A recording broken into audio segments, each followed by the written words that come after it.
wala kami makain. Kaya magsangag na lang kami ng organic soil. Yan. Gusto nyo? Sandukan ko kaagad kayo.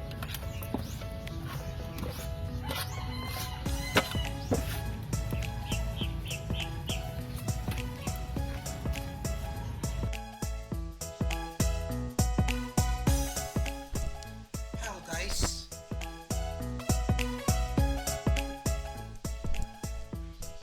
I will propagate or I'll try to grow a seedling of a Fuji apple. So this is a Fuji apple which I prepare for my daughter. So it has a seed, so I'll try to grow it. So this is it. Later I will use table tissue to cover this and put it in a soil, so in a pot, and I'll try. I'll see if I can grow this seed.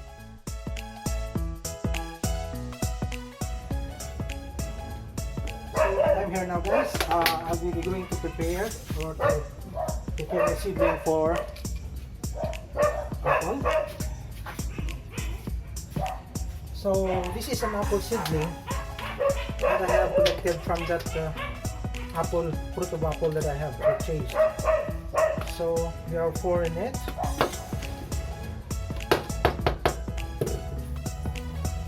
So I have to do 2 things. To cover it with tissue paper, the seeds, and the other is to cover it with the cotton, and the 2 seeds I will plant it then directly to this organic soil that I prepared. By the way, the organic soil that I prepared is composed of sand, sawdust, or we call that here kusot, from the lumber yard, and then the ordinary soil, and I fry it in order to make it sure that the seeds of the grass and weeds will die. So this is an experiment, so for sure if something will grow here, it will be the seeds of the apple, because I fry the garden soil, the organic soil, so the bacteria has died, the seeds of the grass have died. So I prepare for, I'll add the soil which the contents is more of the sawdust.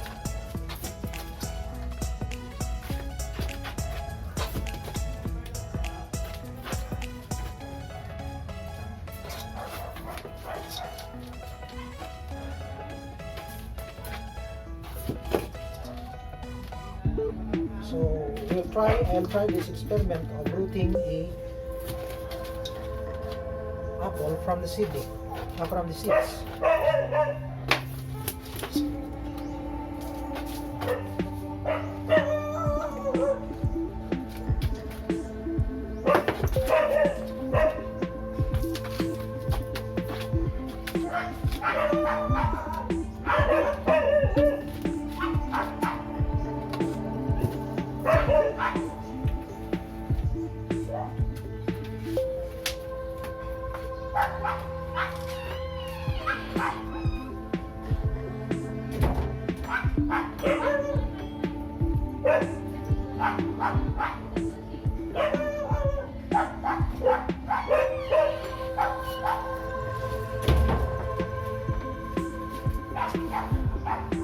I apologize for the interruption.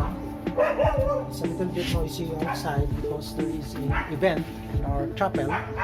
So there is a vaccination of dogs there. So I don't know if there's a vaccination of dogs in our chapel. So it's a little bit noisy. By the way, I'm here in my kubo house or wooden hut, the kubo, bahay kubo for Filipino. So as you can see, what I built is roof sheet as a roofing, but the frames are really good.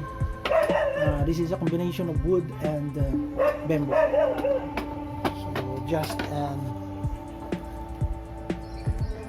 okay, we'll proceed with the planting.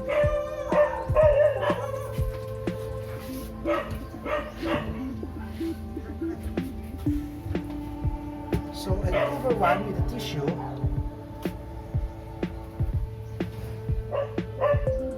Just loose to make it sure that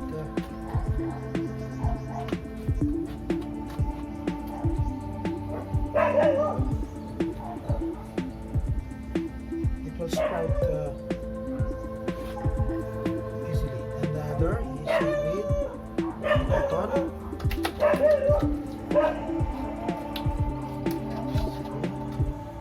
And I will plant directly the remaining two.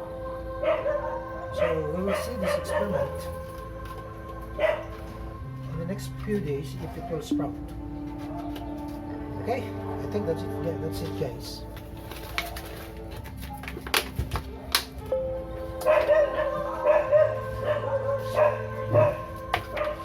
Okay, that's it. Hello guys, good morning. Previously I planted these seeds of Fuji apple here in my garden pot, as you can see. So it grows now. Then another one here. So those two which I cover, one which I cover with tissue paper, is not quick enough to grow. I don't know if the seed is still there or it was rotten. So you will see if the seeds are still okay.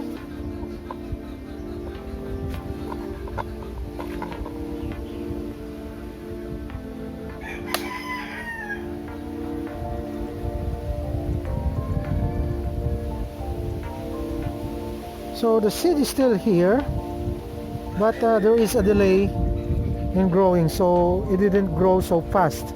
So I don't know if it is rotten. So it is still hard. So maybe there is still a chance for it to grow. So in this experiment, those which I planted directly in soil, it sprouted. Okay. One which is I covered first with a table tissue paper didn't grow that fast, so it didn't sprout. Okay, so I will also look at the other one which I covered with cotton, which it didn't grow also. So right now I will plant it directly, hoping that the seeds are still okay. This one I planted, I covered it with the cotton, and I will try to look at it if the seeds are still there and what happens to it.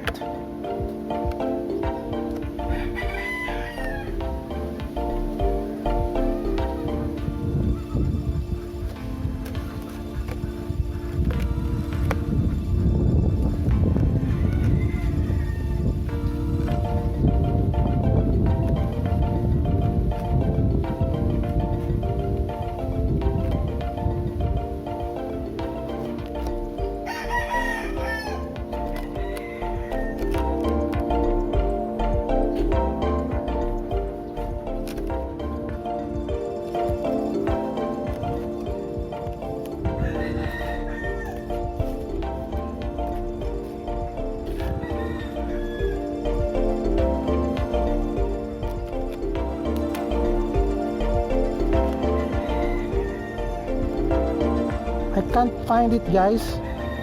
It's here. So I'll see if the seed is still okay.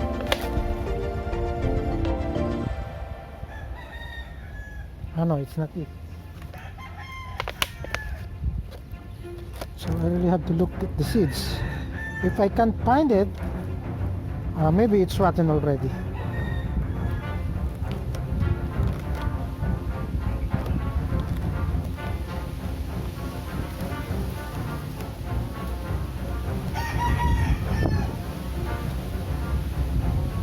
I can find the seeds, so maybe it dissolves to the soil already. Okay, so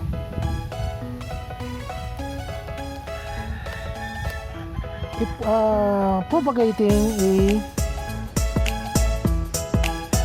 an apple from a seed,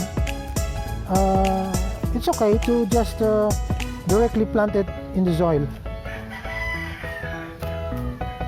So that a friend that advises me to cover it with cotton, it's not true. That is a false idea. To cover it with a cotton so that it will grow. It didn't grow. So those which I planted directly in the soil, it sprouts. Okay. So I have my seedling now of an apple. So I'll make it so focus it. Okay, close up. So I have my seedling of an apple. Previously, I demonstrated that I burned the soil a little bit, so that all the seeds of the grass will die, will be burned, and at the same time the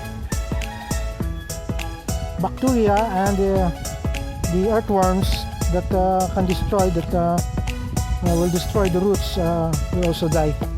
So that's it. So I think the remaining question now is whether I can maintain its growth and I can make it stable and healthy. And of course, after 7 to 9 years, hopefully I'm still with YouTube during the time, and there is still YouTube. It will bear fruit. So that is really the climax.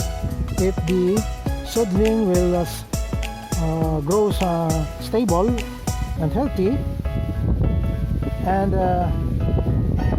eventually after maybe 7 to 9 years, if it will bear fruit. Okay, so that's it. So please like, subscribe, so that things just like this related to planting, you can be notified of the future videos that I'll making. So